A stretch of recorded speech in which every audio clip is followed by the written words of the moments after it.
Good morning, everybody. Welcome to Sunrise Daily today.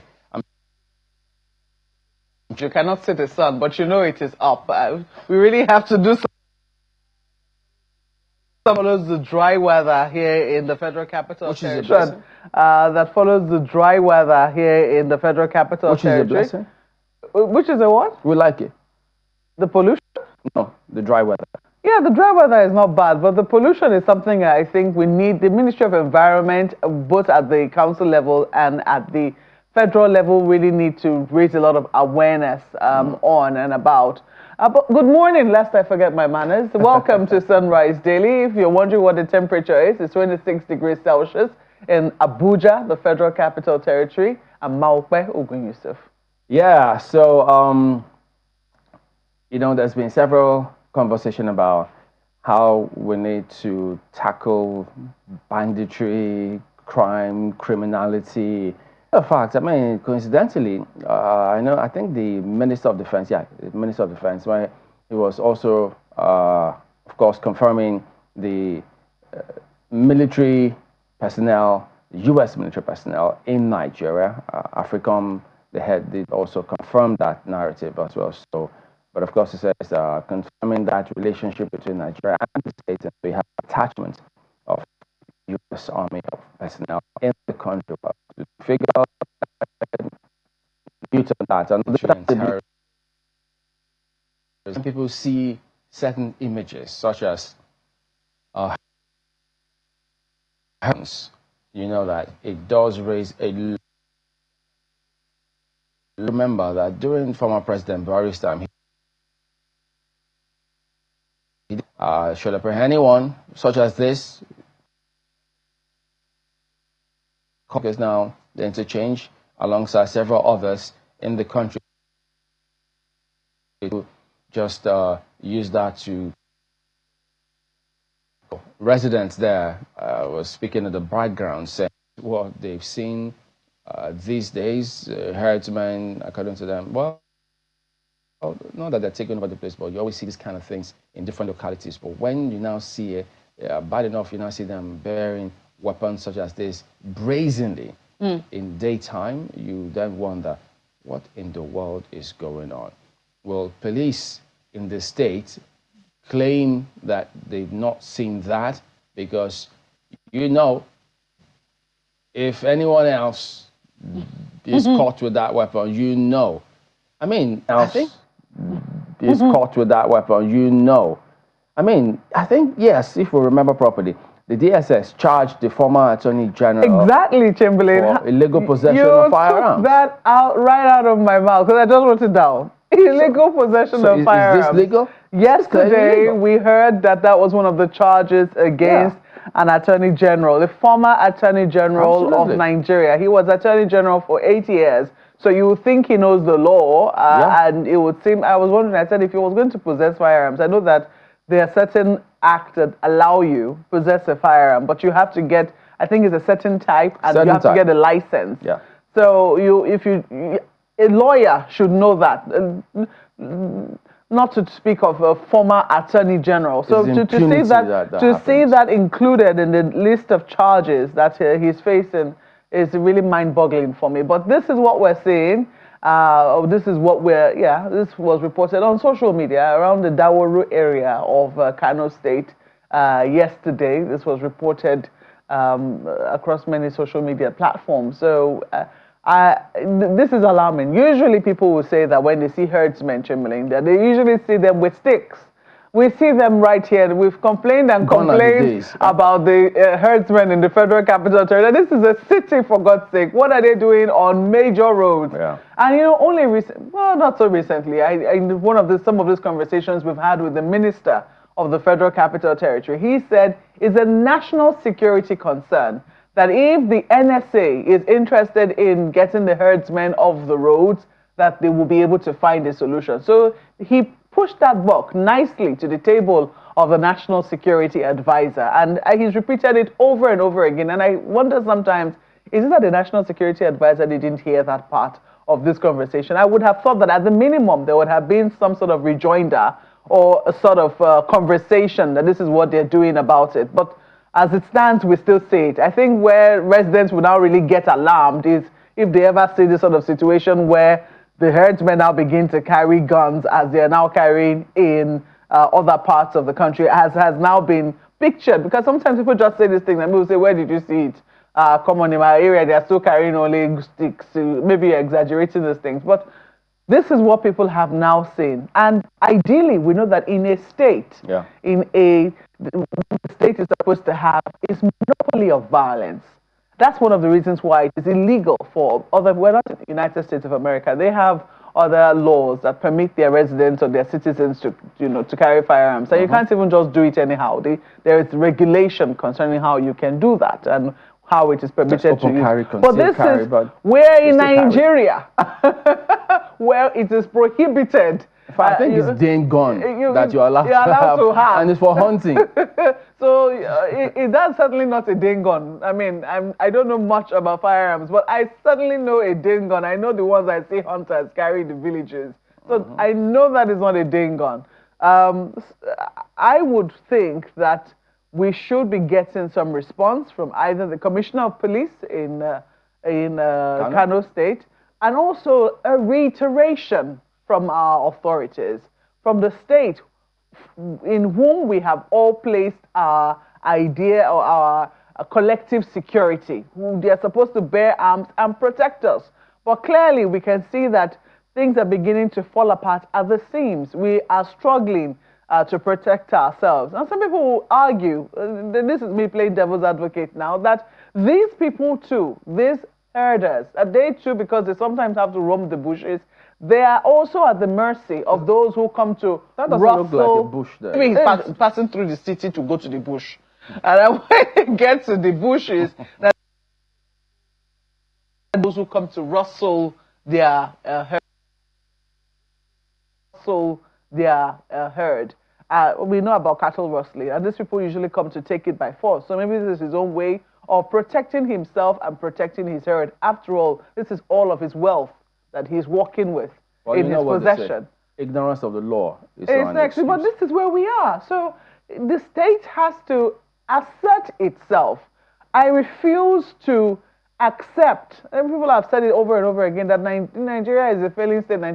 I refuse to accept that we're a failed state. I refuse that definition. And I want to imagine that those at the helms of affairs as well are refusing that. And if they're refusing that, the one way they can continue to assert that is when they see instances like this, to say this is not a depiction of what is the situation of security in our country. It cannot be that it is now an all man for himself, God for all of us situation. Or else we hear people say, what's good for the goose is good for the gander. Indeed. If somebody else could bet you don't arrest them, why would you arrest me if I go buy the same kind of weapon that they see them brazenly using in broad daylight? So what makes it any different? So if they can, and by the way, don't you have a Ministry of Livestock any longer? Well, we still do. We still do. They were supposed to take care of this the Minister of Livestock also, in fairness to him, he clearly has a very solid idea of what needs to be done. But I think that there is a huge gap between knowledge and implementation, and maybe that's where we are at. So the Minister of Livestock is stuck in that kind of scenario now. They don't know how to approach this kind of matters. I think maybe we're due for an update of a conversation with him to say, what exactly is going on? Is he going to give the explanation I gave on behalf of them, or, have there been solutions? Have we finding solutions? How soon do we intend to see the ranches and or is it the grazing areas for these people to be able to settle down? Because trust me, seeing somebody who is not licensed by the state carrying weapons in the name that he is protecting his own herd, walking through the streets, I'm not the one who filmed it. These were citizens in Kano who filmed this and put it on social media. Even they find it very disturbing and very strange. Unfortunately, even if somebody else goes and buys the same type of weapon and say, look, you didn't arrest that person, so why should you arrest me? The law will tell you. Not the law. Anyone who is caught. It's who is caught. So. They say everybody. Anyone who is caught. It's who is caught that is the thief. But then, unfortunately, something seriously needs to be done about this. You cannot allow this to keep happening. All right, we'll be back in just a moment. Stay on with us. The enormity of the role that Mr. President has placed under our care. So we're meant to make a dent in that statistic, to ensure that we drive down poverty, to ensure that we're there to respond to emergency situations by providing humanitarian needs. We have been able to come up with clear policies that once we start to implement, it will make an impact. Our desire is to see a country where no man, no woman is left behind. We have to also craft policies that will help us address the over 20 million out-of-school children. And what I continue to argue, be that the federal government or whoever I discuss with, is today, and Plato has had its own share of the problem, insecurity. But you know that the major driver of insecurity in our country today is poverty level. A country where you have a lot of people that can be recruited easily by bandits, by terrorists, and people who don't mean well for our country is a recipe for disaster.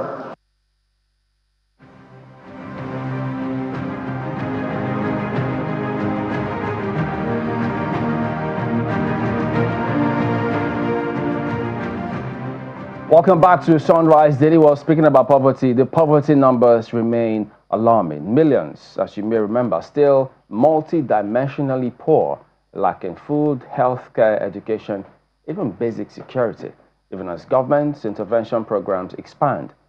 Well, globally, Nigeria continues to rank among countries with highest poverty burden, even though I find it not so pleasant saying that. So what impact is the federal government's poverty alleviation strategy really making?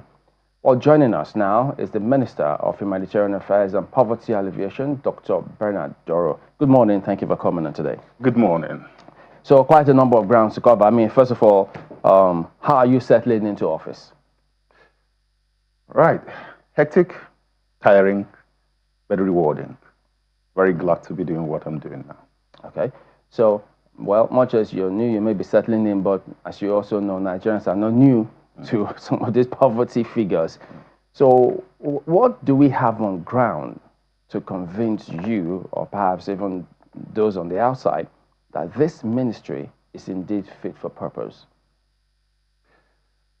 It is important for coordination.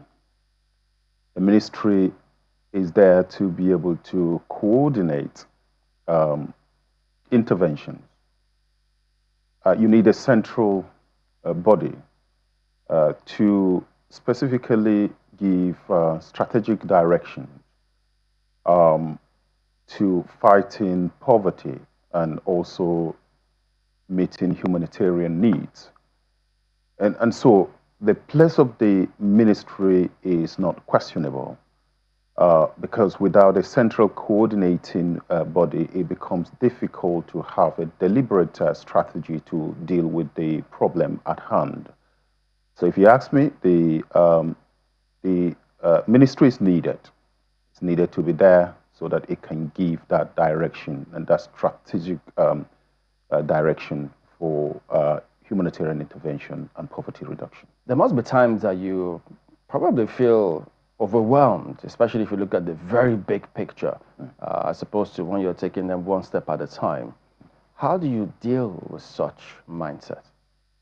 Yes, it can feel overwhelming sometimes, because when you look at the 2022 figures on the multi-dimensional poverty index, which puts us at 63%, and when you look at the fact that we have over 20 million out-of-school children, it is a big burden to carry. The one which is possible to fight, one which is possible to actually achieve poverty reduction, the different dimensions of our deprivations. Yeah. I'm very interested in practical terms. I mean, when we talk about the 2022 report and the report on multidimensional poverty, it really, puts many things into the mix. I want to imagine that you want to start at the very bottom, the poorest of the poor, so to speak, which was initially what the ministry was set up to achieve, to, lift those people, the poorest of the poor, out of poverty. I know that the multidimensional index criteria includes things like people who live without playgrounds for children, all manner of, well, I say, things that make up a standard, a certain standard of imagine that those are very look at the figure to how many people are at the very bottom of the ladder. And what do you think will be the fastest way to be able to reach these people and make good progress and make some significant impact? The ultra poor is put at around 30%. The multi-dimensional poverty index provides a tool that can be used to actually reach the ultra poor. The multi-dimensional poverty index 2022 had about there were 15 indicators or thereabout, and it doesn't just measure how many people are poor; it measures how they are poor. So you can't be able to use the multi-dimensional poverty index to actually identify, how people are poor, because you're using deprivations. And so the number of deprivations that an individual has will then tell you the intensity of their poverty. So you can use that as a tool to diagnose the ultra poor. And we have a national social register. The national social register has actually, in the questions, does reflect the multi-dimensional poverty index as well. And as a result, the National Social Register is a tool that we have that helps us to be able to target the ultra poor. Yeah, what I'm saying is, and the way to be able to meet or reach the ultra poor is first of all by targeting them using these tools that are available. The MPI is one, the National Social Register is one, and once they are targeted, then you can start your intervention there. That's what I meant. I think more specifically, what interventions are you thinking of? Not so much it's good to know the numbers, it's good to know, to have the social register and perhaps know where they are, where they're concentrated. But what tools, what interventions do you believe will be the most effective in targeting such a broad number of people? Yeah. So individuals are different, and they are different in what deprivations make them poor.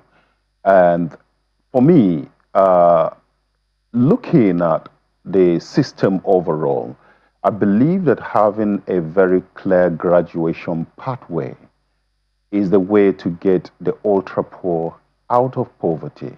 So by the poverty graduation pathway, what I mean is a situation whereby you target these individuals, and once you target them, you provide them with the assets needed while meeting their basic needs. Now, assets could be in terms of once you do a need assessment and you identify the areas of deprivations, okay? And you also do a need assessment to be able to understand what their skill sets are. You provide them with the training that is needed. You provide them with the capital that is needed while meeting their basic needs, and you help them with basic, training or mentoring around how to start businesses or whatever the needs may be. And you guide them through a process until they're able to graduate. And by graduation, we mean they reach a point where they are able to do something for themselves. They are able to raise money to be able to look after their family. So this is a framework that I have been working on, and I believe that once implemented, we then should be able to get people graduated from poverty to livelihood. So I know that figure at that time had said Nigeria was, that we had about, I think, 130 million people classified as multidimensionally poor. But a good thing you say, or do I say, you're not relying on the MBS, World Bank, or UNDP data. We're working with our own internal figures. That's a credible database that we have. That's what you're working with, right? And is it, if I could also add that, I know that there was some controversy about the data. Which figures do we have in terms of the register? Has that ship sailed? Have we sorted that out now? Do you mean the National Social Register? Yeah. No, so I'm not sure what the controversies are, but the national... At the time, you remember some senators that said, look, those figures, they don't know where they got those figures from. The governors now said they had to get their own figure to use to distribute or at least address those who were poor in their own state. So there was confusion as to which data do we rely on. So the National Social Register at the moment has about 19.7 million vulnerable households, and which translates to about 70 million individuals. 19.7? Yes, household. Which translates to around 70 million individuals in the register, and it's quite a robust document. Now, the social register is actually not something that is being done nationally. It's actually a collection of the registers from the states. So these individuals registers are actually domiciled in the states, and they are collected by the states themselves. So what the federal government does is to pull this together, and it gives us what we call the National Social Register. It is a robust document. It has been done, it's a product of geographical targeting, it's a product of community involvement. The communities are actually involved in developing these registers, in identify who the poor are. And once the community identify who the poor are, then these figures, these individuals are validated, to prog these documents. So it's a robust document that has been done in collaboration with the states. So what's the yardstick? How do they identify who qualifies as being poor? Okay, so again, you use targeted questions. And you also involve the community. Every community will be able to tell you who is poor amongst them. So once you use that, you get the intel from the community based on questions around deprivations that you have set. And this individual are able to tell you this household, this household, this household are actually poor within that context. But that is not just where we stop. You also validate those individuals. And you go in to check a few things to ensure that you're basing your assessment on evidence. So it is a robust document. And I think if Nigerians can learn to trust that document, it will be good. I hear, for example, when you say you've done intervention, for example, the current cash transfers that are being done, I think the latest figure is around 9.3 household that has been reached, at least with one tranche of 25,000. Is that 9.3 million households? Yes, 9.3 million vulnerable household that has been reached. I think recently at our meeting, Council on Humanitarian Affairs and Poverty Reduction, I gave out, this figure. In fact, I put the figure as at that time at about over 8 million. When was that? Which happened last week. Okay. But the latest figure is around 9.3 vulnerable households. So if you average that by about 4 people per household and multiply that by 4, it gives you somewhere probably around more than 30-something million. Now, people will be asking, I have not received anything. My relatives have not received any money. The question is, are your relatives in the National Social Register? So we they can't may be poor, but not in the register. Not in the register. If they're not captured in the register, remember the register is not a static document. It's a document that we are updating, we're expanding, we're cleaning the data, but it's real data, and you can't actually mine that data. We can actually print that and give you the data of your community. And people have come to the ministry saying, "Oh, you've allocated this much to, you said you've given this much to my community." And we provide them proof. We can print that from the National Social Registry and give it to them. So when we say we have given 9.3 million households, these are real people. Remember that this data has been validated by the NIN. And that is that is what the president has asked us to do.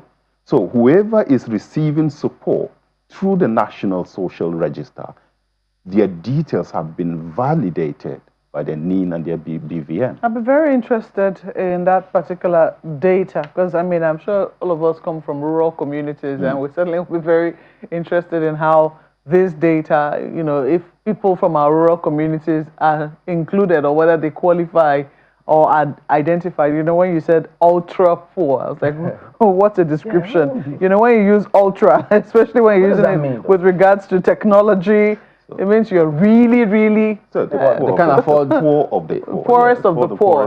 But yes. Ultra is such an interesting description for that because usually it's used in very fancy, fancy ultra television, ultra. Anyway, never mind.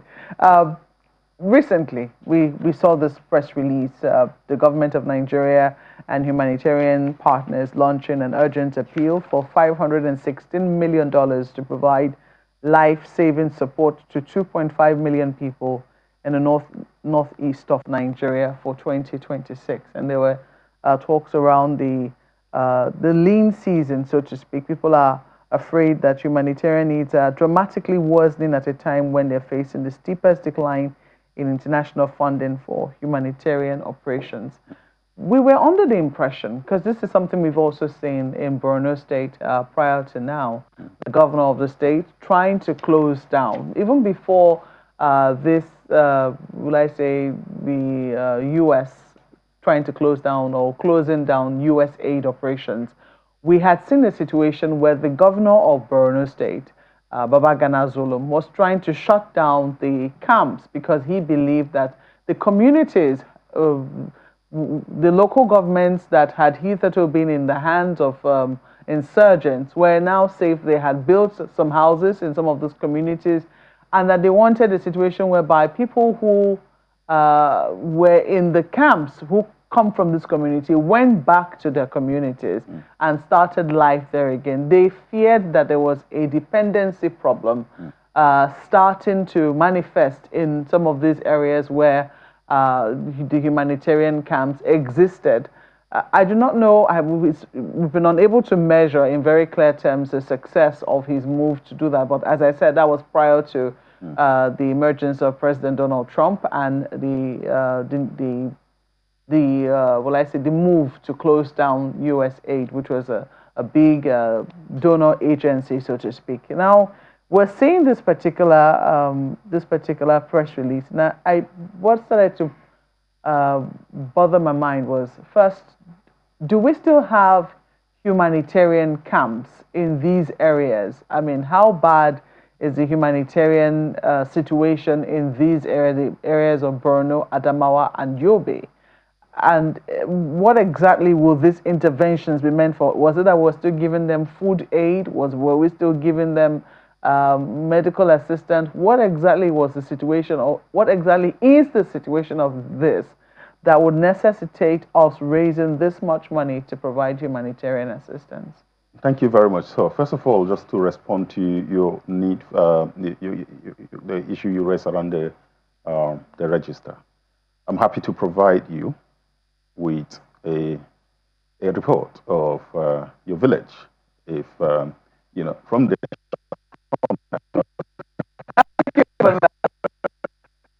register transfer.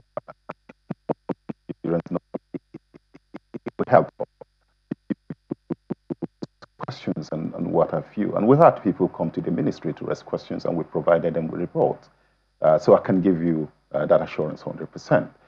You mentioned the 5.9 million people that I guess you're talking about the humanitarian needs response plan. We launched 516 million US dollars. We recently launched. So I co-authored that with the UN OCHA. So it has a lot of input from us as well, because you know that of course, the international support is reducing, and we need to find ways to be able to take ownership as a nation. We need to take ownership of humanitarian interventions. We need to care for our people. Whatever anybody is doing from outside should be to support us and not to take the lead, because these people are our people. And so we should take the lead. And that is what I strongly believe, that we will have a strong national leadership in terms of humanitarian interventions and poverty reduction activities. So you're right from your data, 5.9 million will be in need of humanitarian intervention this year. And about 2.5 will have a critical need, of intervention. And so while we push for national intervention, we also want still to be supported by international donors. So that document was done with our full support. It's also with our full support. In terms of and obviously people, crisis calls a few is there to accommodate these individuals. And as a result, for so long as the crises have not stopped, there'll still be need for humanitarian intervention. You mentioned Borno. Fortunately, I was in Borno yesterday. I led a high-level delegation of about 6 or 7 ambassadors. What we're trying to do is, with the shrinking support from Western countries, we're looking at South-South Alliance, to bring ourselves together so that we can sort of help ourselves. So I led ambassadors like Ambassador of Egypt, and India, and Qatar, and the others, alongside the resident and humanitarian coordinator of the United Nations. We were there with Professor Zulum yesterday. So the governor of the state is in tandem with you? Yes, sure. I do know that, he has been trying to see, because he says the situation, yes, in some places we saw a recent resurgence, so to speak, and it was some new threats came up. But before now, it would seem that Borno had largely quietened down, and he believed that it was time for people to start going back to their local governments to resettle and try and resume some sort of normalcy in their lives. I was coming there. Great. And he has succeeded in doing that. And what I saw yesterday, I was pleased with that. He had, I think, around 16 camps scattered, over the state. 16 camps? Yeah, around 16. I'm right on the number. But he's been able to close most of them, and we have 2 camps. And I visited one of the camps yesterday. So largely, yes, he took a decisive step, and which was challenged by the international community. But looking at what is happening now, that there's shrinking funding, and the fact that he has been successful in resettling those individuals, is credit to him. And what I saw yesterday, I'm happy with. But there still needs for support, for the state to be supported, for Adamawa to be supported, for Yobe to be supported. Are there still IDP camps in Adamawa? Yes, there are still IDP camps. I can't give you the number, but those areas, the Bay States, still have some challenges. And Yobe as well? Yes, there's still some need for humanitarian support there. So what form is this support taking? Well, the support is taking, like I said, our approach is shifting. We try to create resilience, and you try to also create a situation where these individuals are graduated out of poverty. They support this need for infrastructure. You need to build homes because these people's homes are destroyed.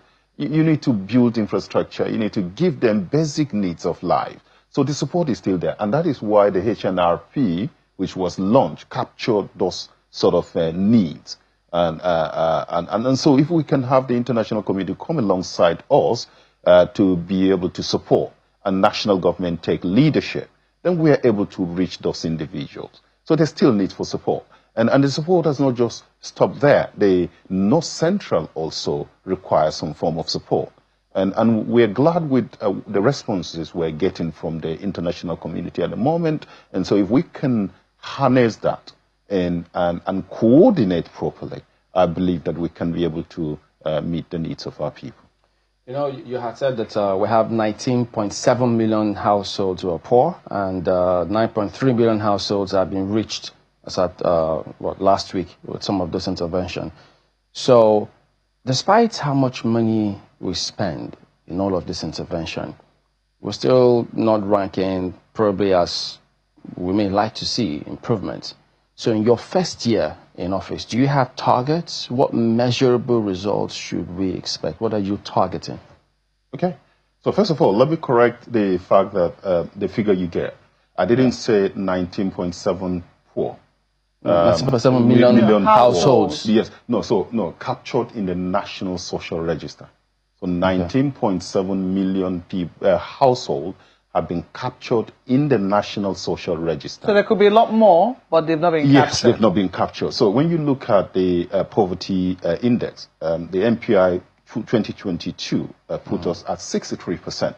And so depending on the population that you're given, like you said, 130-something million, depending on what population, we say we're 250, 240, then you multiply 63% by, that figure, and it gives you how many people are poor. So, so it's the registers. And the register also does not mean, so there's a difference between the National Social Register and the Benefit Register.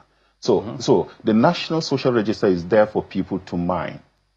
So if you have a charity, for example, and you have your criteria of what you want to do, you can come to NASCO that warehouse the register and say, this is what intervention I want to do. And they will be able to mine the data from the National Social Register and give it to you. And then all you need to do is to use those to locate the individuals and then, do your charitable deed. So any Nigerian organizations can come and we'll be able to provide them with the register of the poor. Now, within 1 year, what do I want to see? I'm coming to office. I look at the whole process and I see what was going on. And I believe that there's fragmentation in the system because development partners are doing quite a lot to reach out to the poor. The government across ministries doing a lot. The states are doing a lot. But there's lack of central coordination. So I came up with what I call one humanitarian, one poverty reduction system.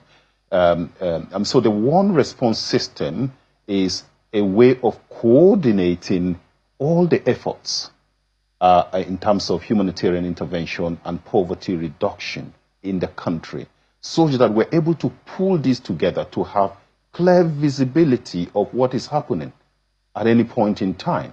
So be it by way of a data center, a dashboard where we know that A, B, C, D are helping in Yobe, and these individuals are helping in Plateau, or these individuals are helping in Benue. And this is what program they are having. We have that clear visibility, that overall structure that controls that. Then we're able to direct new players into the system, into areas of particular need. So my one response system is something, a program of a flagship project that I believe will be able to solve a lot of the fragmentation in the system. What do I want to see in terms of numbers? I like to see that over the next 4 years or so, that I reduce poverty in this country by up to 50 million. And 50 yes, 50 million. That's what I want to see in the next 4 years. okay, that we're able to do that. And if we can coordinate the system very well, remove duplications, improve on synergy, we can achieve that. We can achieve that through different programs. You look at the MPR, it gives you different indicators of poverty. For example, you may have money and you think you can sort, but you may have money and still be poor in healthcare. You know how? For example, if you're 1 hour away from the hospital that can treat you if you have a cardiac attack, because the distance between from you to where you can access healthcare is a measure of poverty. Because if you have a heart attack, despite the fact that you have hundreds of millions in your bank account and you cannot access healthcare, you're still poor in terms of poverty. But if we reduce that distance, it makes you rich in terms of poverty. We saw that in the case of the young lady who just lost her life, Naya. So what we are saying is we can coordinate things, and then we're able to reduce those dimensions of poverty. And once we reduce the different dimension of poverty, it brings the number down. So those but are it's things not work you can do alone. I mean, when I looked at the data released by the National Bureau of Statistics, the 2022 data, and one of the things that struck me was the fact that you have to work in tandem with other ministries. They must see that states. If they do not, exactly, in fact, states as well, because if they do not do what it is that they need to do in their own ministries, it certainly would affect the measurement that the MBS keeps getting and the amount of work that you need to do as well. So I don't know, while you're trying to also coordinate within the ministry, do you see a space for external coordination with other ministries, departments and agencies, as well as state governments? Definitely. So in fighting poverty is not just the Ministry of Humanitarian Affairs and poverty reduction. We're talking about a broader coalition. Okay, so I just gave you an example of healthcare. The Ministry of Humanitarian Affairs and poverty reduction does not build hospitals. So you need the Ministry of Health to key into that. Okay, and other dimensions. If energy poverty, for example, you'll need a different approach. And all food poverty, for example, you'll need the Ministry of Agriculture. The good thing about it is we have the systems in place to be able to achieve this. For example, there's a presidential panel on social protection. And the presidential panel on social protection brings together the different ministries, into a decision-making body. So some of these discussions I'm having with you are things that the social protection, the presidential panel, will have a discussion on, and you will get the buy-in of all the other ministries. And that is why I said earlier on when I opened to say that the Ministry of, you hear people say, let's scrap that ministry, scrap the ministry, because, again, not knowing how things are probably we need to do a bit of media, discussions. But it's a lot of good work going on there, and the staff in the ministry are doing their best. And so unfortunately, the reputation has not been very, very stellar. Yeah, so it's not been, but we do not just throw away. To say throw away the baby with the bathwater, right? Because it's been doesn't mean that it will continue to be like that. We are determined to give leadership there. We're determined to be transparent, okay? We're determined to coordinate. So the ministry is important, and it needs to be there so that it serves as a central hub, coordinating the other line ministries so that we can achieve the goal of poverty reduction. Nobody can do it alone. No one ministry can do it alone. Let me take you up on this issue of the lean season. I just saw this now. Talk about 35 million Nigerians projected to face acute food insecurity during the 2026 lean season.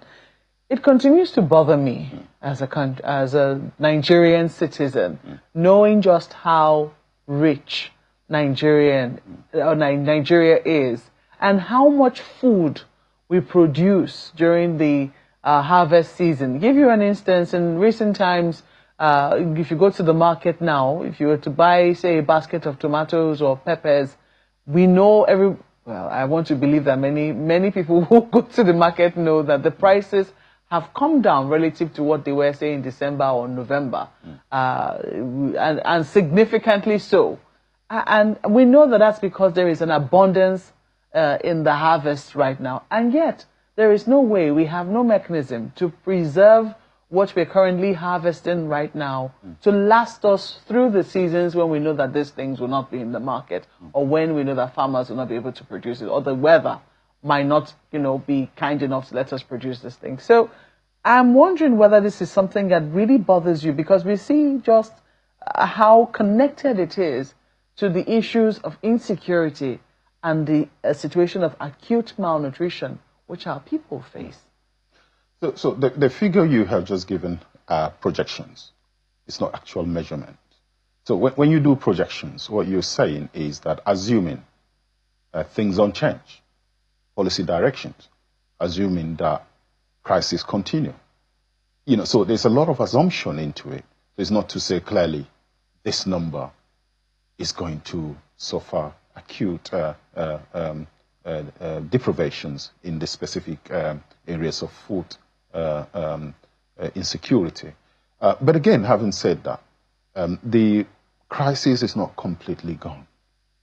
And because it's not completely gone, people are finding it very difficult to go to the farms to farm. In respect of the fact that we are producing so much, there's also the fact that, as you have mentioned, the issue around preservation and what, and there are different governmental bodies that are charged with these responsibilities, and I believe they are doing their best to be able to ensure that these problems are resolved. But we're using what we have at the moment, assuming we don't have enough facilities to preserve our food, assuming crises continue, as if things remain unchanged. This is how many people we're looking at. This is going to be the situation.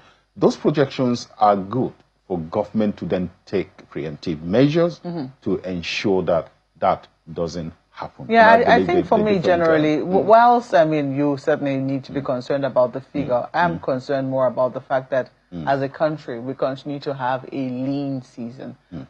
You lived in the UK many years. I can see that from your resume.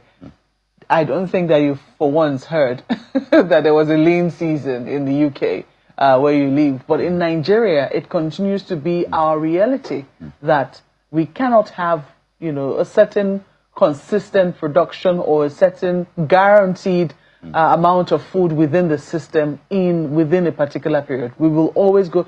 Even I, as a person who is living in the city, will feel the pinch in my pocket when that lean season arrives, because you certainly will pay more for goods that are in the market. And I think that this is something that perhaps the Ministry of Humanitarian Affairs and Poverty Reduction will want to take a look at. The fact that we even have that at all, a lean season. So, yeah, okay, so probably then working with Ministry of Agriculture and other line ministries to then look at what things need to do.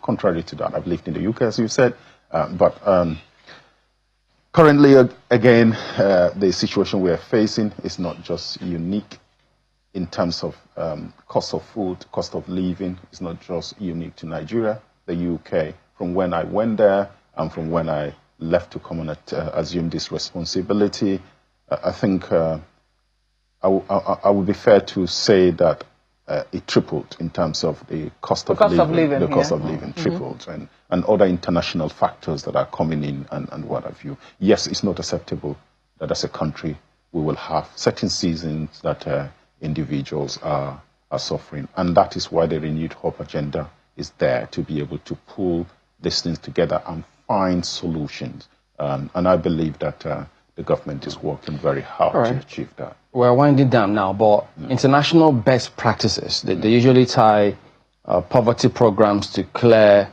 exit metrics, like skills gain, income levels, sufficiency, self-sufficiency. So what exit benchmarks should we expect for this kind of program that you're working on? Benchmark, okay. I'm not going to give you specific plans on actually, like real figures at this point, because this is a plan in progress, and I've done this. I've started this over the last 3 months, and obviously there will be issues of taking this to the presidential, panel, taking this to Federal Executive Council. But I can assure you that so far the foundation we have laid, and if we can build over this in the next few months, we will be able to have a very, very clear strategy. The top of my agenda, once I do coordination amongst different ministries, different programs, international partners, and I'm able to bring this into a one humanitarian, one poverty reduction system, there will be ease of control, and poverty graduation pathways is very, very key, and this is the underlying, project to be able to get people exit poverty. All right, Dr. Bernard Doro, Minister of Humanitarian Affairs and Poverty Alleviation, thank you for coming on, and all the best to you and the team. Thank you, my pleasure. All right, that wraps it up today on the program. Thank you all for watching. We will see you tomorrow. I'm Chamberlain Lusso. Goodbye. Would you believe how rapidly Wednesday flew by? Thank you so much for watching. I'm Maukbe Ogun Yusuf, wishing you a great day. On top of the hour is Business Morning.